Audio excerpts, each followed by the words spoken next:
What's up, guys? We're in London, England. I'm so excited to be cooking today for a really good friend of mine, Myles Loftin. He is a photographer, a creative extraordinaire. He's a genius. Today, I'm gonna make a soul food meal for Myles. He's like, yo, I want some catfish, I want some greens, I want some cornbread, and I want some rice. So I'm gonna hook him up. So you can see I just actually cut the fillets right in half. I did a little bit of lemon. If you don't have lemon, you can use lime.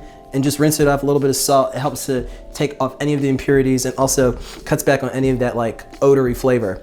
So what I'm gonna do is, because we're gonna fry this fish, I'm gonna work on the dredge for our fried fish. So this is self-rising flour, very similar to what my dad did. My dad fried a lot of fish at the restaurant.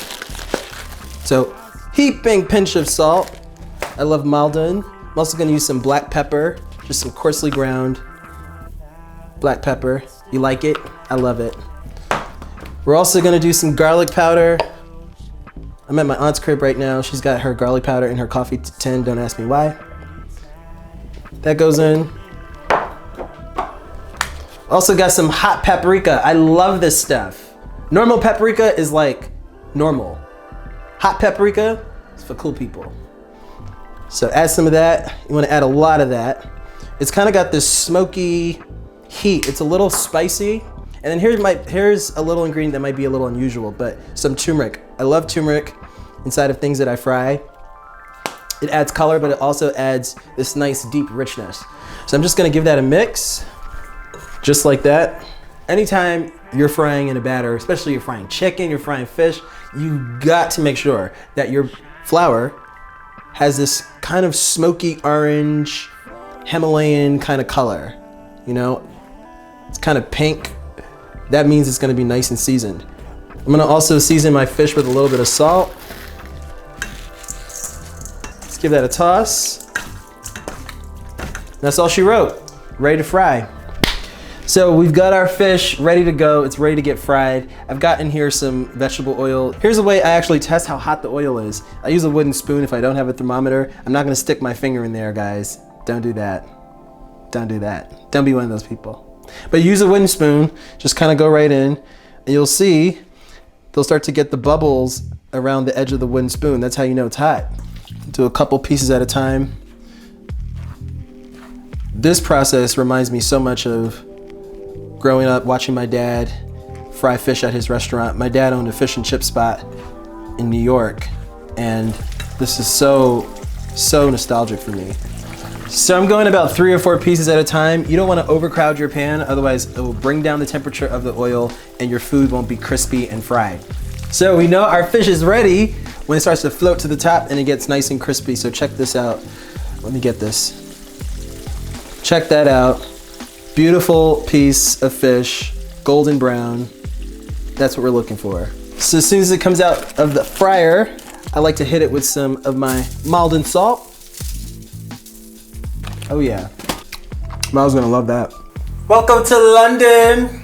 Thanks for having me. You're welcome. At my aunt's crib. Yes. Thank you, Auntie. We love you. Thank you, Auntie. We brought the South to London. We have. But you're not really from the South, right? Well, Maryland's technically the South. See, that's what I'm saying. People in Maryland, let me just tell y'all not from the South. Like, it's not like the South, but it is technically speaking the South. My mom's side of the family is from South Carolina. My dad's side of the family is from North Carolina. So okay, cool. My lineage is from the South. Right. So that's why I like Southern foods. And we family. Yeah. Hey, North Carolina. Shout out to everybody in North Carolina. That's where my family's at. Oh, really? Greensboro, okay. Durham. And I thought about like making something that feels like home and bringing that to you. Yeah. So my dad always made fish and chips. That was like his thing. Fried fish. Fried fish is something that was like for fundraisers, church services, anything like that. So we've got some fried fish right here. We've got some cornbread. I don't know where you're gonna find this in London. Yeah, honestly. You're gonna put like a honey butter topping on top. And then I made some greens, Myles. Yes. Smell those greens. Okay. It smells good. The aroma. You know when someone's making greens, like you can smell it. The whole kitchen. The whole house actually. The whole house. Just smells like greens. Yes. And then we got some rice. And some rice, as you Some white requested. rice, yes. Now, you don't like your greens touching other things. I don't. I'm very picky about that. Yeah. I don't like to mix the juices and get everything soggy. I just like each separate thing. Low-key, I feel like it's one of my gifts in life. What is your gift? The pickiest of eaters. They will eat anything. When I make Anything it. that you I like? disguise it. Yeah, like I can make a lasagna, throw some mushrooms in there. People be like, "Oh, I hate mushrooms." They'll tear up my lasagna. And then it'll be like, oh shit, there's mushrooms. There's in like here. mushrooms, but I like tell them after they've eaten it. So you want to help me with the cornbread? I will. So this is just butter and honey. So you can mix that together, Okay. and then we're gonna pour that on top. Should be simple.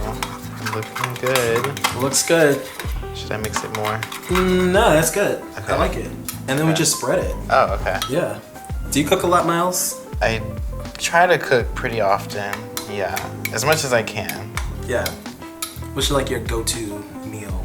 Baked chicken with like rice and broccoli Oh yeah. and probably like some sort of bread. That's what I've been cooking lately. And bread.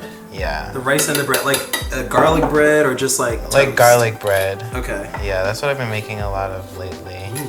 I'm taking forever to spread this. I'm You sorry. are, and I'm like getting a little. I'm like I'm trying hungry, to make Myles. it perfect. Like it has to be beautiful before we eat it. Okay. Are you a corner, or are you a center? Or are you the edge? I'm more of like a centered type of person. Okay. I mean, I don't judge, but yeah, if I had a preference, Right. to be center. What type of cornbread is this? Is this the cornbread with corn in it?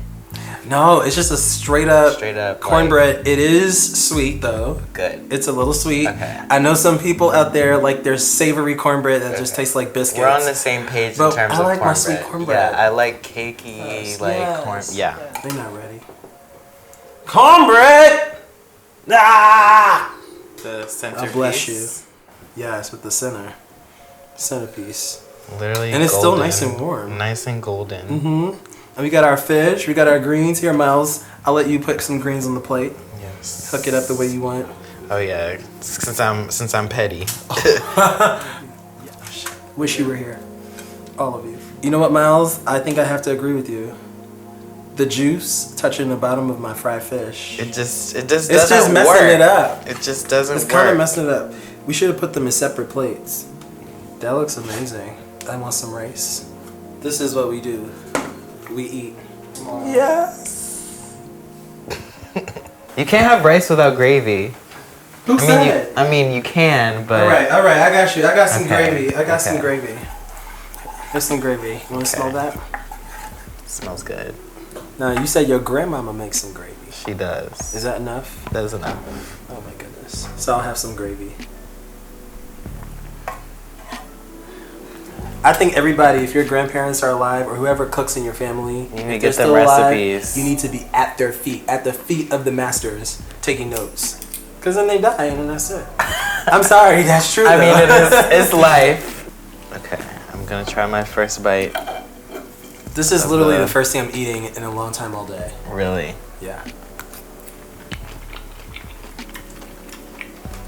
Okay. I'm here for it. I'm totally here for it. You like it? You did the South justice. Oh, thank you. It'd be a shame if I didn't. Myles, welcome to London. Thanks for having me. You're welcome. No problem. I am a huge Myles Loftin fan. It's always like, I don't know. It's always weird for me when people like say that they like me and like my work and stuff in real life. I'm like, you actually like what I do? Yes. Like, okay. Why is it that's cool. surprising? I don't know. It's just like, it's not necessarily surprising, but it's always like, oh wow, like people like the things that I put out into the world. Yeah. Does it ever like shock you sometimes? I get what you're saying. It Yeah. does, because you're just doing what's normal to you. Yeah. You're just operating in what is natural for Myles, Yeah. and that feels totally normal. It's like a little out of body when people are reacting. Yeah, I set up a GoFundMe. And it's weird. It's like I set up this thing to like get support, and then like I got support, and I was like, oh my god, this is actually happening. Like it was kind of weird. Yeah. Like people actually want me to succeed, which is cool. They do. I remember we were hanging out, and this girl, we were on the tube here in London. Oh yeah. And the doors were barely closing, and this girl just shouts out, "Oh my God, I love you! Oh my God, I love you so much!" And we were both just like, "Who is that?" And I was like, "No, she's definitely praising you, boy." Yeah, she's she actually DM'd me after that. Did she? Yeah, she was like, "Oh, I was the one Sweet. who saw you at," I can't remember what station we were at, but I was like, "Yeah, I'm sorry if I looked super surprised." Like if I was white, I probably would have been red at that moment. Oh wow. I'm gonna sip my tea after that. When you're online, you kind of forget that you're speaking to people from on a global scale. So like it's more normal for me for it to happen in New York because like I've been there for a long time. But then coming over here and like people recognizing me and like knowing me for my work is like really like cool because it's like you can really see like this is how far my work is traveling, like all the way overseas. Like that's kind of crazy. Like I was walking down the street talking to this guy who like I follow on Instagram and like we've hung out a bit out here. He was saying in one of his classes at LCF, like someone was showing like my project that I did. What? Yeah, that's I was like, crazy. Yeah, I was like, that's crazy. I was like, literally, like this is the school that I like applied to go to, and I'm like here, and like one of the students is like showing my work in a presentation like in her class. Wow. Like, yeah, it's kind of crazy. It just goes to show you the power of social media. Yeah. And also your power and ability to use that platform and a tool to create a message and put that out there. So kudos to you. Thank you. I can't remember when I first discovered your work. I don't remember exactly what time that was in my life, but I just remember very quickly getting interested in it and thinking like, wow, what's the story behind this? Who is the photographer? Who is the storyteller behind this work? How would you describe your work? Definitely youthful. Like that's definitely something that I like to incorporate in my like work. It definitely feels young. I feel like because I'm the person creating it. Definitely vibrant. I love color. Like you can't see it right now, and besides my hair, You do, yes. Yeah. Usually I'm like. It's weird because I used to like when I was in like middle school and like high school, I used to wear a lot of like black and like gray and stuff. Really? And then I guess I moved to to New York and then like started wearing color more often. Something about that big city. Yeah, but no, I love color. Love like reds, blues, pinks, like all that. So that's one thing I always like to incorporate in my work, like some sort of pop of color or like some sort of like very apparent like color scheme. Like for some reason like those are the type of images that like I like the most, so that's kind of like what I like to put in my work. I try to be honest in my work, as honest as possible, and just showing like honest representations of people. All those words kind of speak to me and feed my soul. I would also say it's vulnerable. It's super vulnerable. I mean, I love one of the images of you. It was a friend of yours who I think I met at one point, and he was kind of stacked up on, he's like with 3 or 4 other people and their heads are all together. That's super visual and I love that one. Another favorite of mine is, I think it's one you did for a magazine where the girl is dressed in she's kind of like in pink and she has a short black haircut. Oh yeah.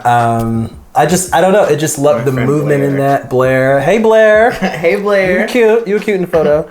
But super vulnerable, super refreshing and vibrant. And, you know, it's Instagram. So you're scrolling and you see a lot of beautiful work, a lot of beautiful things. Yours stands out to me as being hyper original. Are there photographers that you've looked up to over the years and aspire to? There's lots of photographers. But thank you so much for that you said that, though. You're welcome. I mean, it's true. Because I feel like a thing that a lot of photographers are trying to do is to, like, make something that, like, speaks above the noise of what you see on a day-to-day basis. And I think, like, when we're able to do that, like, that's when our work is, like, most successful. So yeah, thank you for like saying that. In terms of photographers I look up to, or like whose work I look up to, Petra Collins was one of like the first like big commercial photographers that I remember like love Petra really being into when I first started being into photography, because that like when I first started photography it was like 2012 2012, 2013, and like that was kind of like where her kind of arc kind of started. So I was like seeing all the stuff that she was making, and like really just inspired by the fact that like she had this really strong aesthetic, like, and everybody Super wanted strong. to like copy off of it. Like I even found myself like wanting to like create something that was like that made me feel the way that like Petra Collins' photos felt. Who else? There's Harley Weir, who's like more recent, more like 2015 on. She's like a really good fashion photographer. She shot Rihanna for days. Like she shot Ottawa Boa. Like she shoots for ID all the time. Definitely one of my faves. Tyrone LeBon. He's been a favorite of mine since he did the Calvin's campaign. He did that whole like hashtag in my Calvin's thing with Frank Ocean I remember that. Kendall Jenner and Justin Bieber and all those people. And then he shot the Nike's video, and then he did a lot of work with Frank Ocean too. So, but there's a long list of people who inspire me, big and small. I think that one day they're gonna be young Mileses coming up being like, Myles Loftin, somebody I look up to. Hopefully. I think so. I mean, I don't think you're far from that. I think people already admire your work. And the other thing that I appreciate about you is that you don't deflect compliments. You take them. You know what I mean? Because people deflect them. People don't know how to accept and receive a compliment. Yeah. Is that just who you are, or? I mean, because I think I'm pretty great. Other people should think I'm great too. Yeah, we're all great. Everyone should think that they're great. Yeah, I agree. I try to be. Even in your all black, you still scream vibrancy, and you just exude life. Who is middle school Myles, and who is high school Myles, and who is Myles today? Middle school Myles. I think middle school Myles is a little bit more held back than like high school Myles, and me right now. Definitely wasn't 100% in tune with who I was, as like most people are in middle school. Like, yeah, I don't know. No one really knows. Like, Jesus, I was a hot mess. Yeah, I was a mess walking up and down. Like no one really knows who they are in middle school. It's like you're trying to figure yourself out, and like there's all these other outside influences. There's like you're also trying to fit in with people while trying to figure out who you are. And then it's like if parts of who you are don't necessarily fit in with other people, you try to suppress those things. So those are all kind of like, those things were happening in middle school. And then high school, it started to like come out more, where I was like more comfortable with who I was. Like I started using the internet, so like I was able to find people who were more like similar to me, who I may not have been able to like connect with in my own community. And so like I started making friends through that and stuff, and then started with photography, and then like that led to me posting on social media, and then like just exploded. Yeah, and like growing like a following on social media by like posting my work, and then like finding out that I wanted to go to New York. And then now we're here, where we're in London. Where I'm in London in my third year of university. Studying photography, and in a much better place than I was at middle school Myles. Much more open. Much like now I know more who I am. I mean, I'm still obviously figuring that out. That's also why I'm here. That's kind of the journey, kind of the difference between the two. Can we talk about the short film?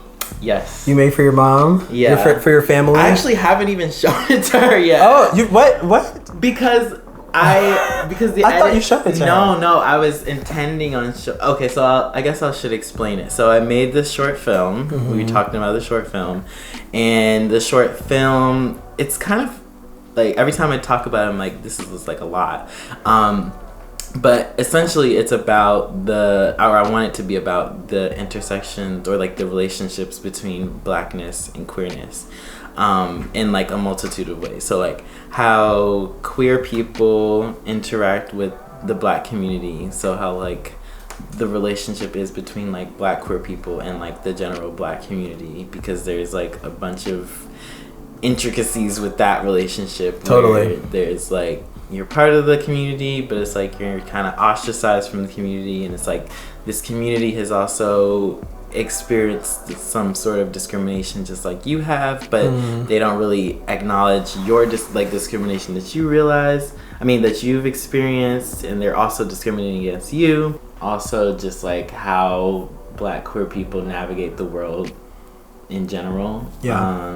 So yeah, all those things, and then like my own sexuality is kind of like there a little bit through just like little vignettes and stuff. So it's like a big project, and that was kind of partially why I didn't show my mom yet, because like I finished it for my class, but it doesn't feel finished yet. Like the edit is still like off, like, and it's this thing I was like working on just by myself, and like my boyfriend was helping me, but I didn't have like this huge production team or like the things that I felt like I needed to like execute it the way I wanted to. I feel like that's kind of like how all artists feel. Like it's never enough. Nothing is ever good enough. So, but you had yourself. I mean, you're talented. You're freaking Myles Loftin. Thank you. But yeah, so I didn't show it to her because like it's not finished yet. It doesn't feel finished. Yeah, and like I only was working on it for like a few months, and I feel like this is a thing that like needs a lot more. Yeah. In essence, this was your coming out to sort of. Yeah, I wanted it to be that family. Way. Really? Yeah, so I want like initially when I was like in the finishing processes of it, I was like, okay, I'm gonna finish this film and I'm gonna turn it into my class, and then I'm gonna show my parents, and like this is how I'm going to like come out to them, because I had kind of told my mom a little bit, and then like they both had kind of hints, obviously. Your mom and your dad. Yeah. But I wanted to like tell it to them in a way that wasn't the like traditional like coming out story. Like I didn't want it to be this like weird, awkward moment where there's like a bunch of crying and snot and stuff. Like just because like I was annoyed at the fact that like straight people don't have to do that, and like that's so interesting. Yeah, and like they don't have to go out and they say, don't have to, like, by the way, yeah, they don't I'm have straight. To, like have this like awkward, weird, emotional moment, and I was like, why should I have to do that? Like, I never thought about that before. Yeah, I was like, why should I That's have so to interesting. do that? I don't know. I'm the type of person who like if I'm gonna do it my way, I'm gonna do it my way. Like I'm very stubborn. Oh, we know that. Yeah, I'm very stubborn. Yeah. And so this was kind of like my being stubborn of like, I'm not gonna have a coming out moment. I'm just gonna show you this film. Didn't end up happening, but it was still like that was kind of like how I wanted it to go about. Yeah. I mean, I think that's having had that conversation myself 2 times with my family, my parents. It's a really, really hard conversation that just like pulls at the depths of your soul, because you really do feel like this is just who I am. Right? Yeah, it's and like, I don't why need to should I have to explain like, have it this or weird like conversation about it? And I was like, well, in order to make it not weird, I'm just gonna use my art to do that, because like I can just like more easily express myself that way. But what would you say? What piece of advice would you give or offer to someone out there, a kid who might be queer or just really struggling with identity, opening up, owning who they are, no matter what walk of life they come from? They might not be able to create a short film like you did in your Myles Loftin glory, but I mean, what piece of advice would you give? It kind of comes with time. I don't know if it's one of those things where like you can force it to happen.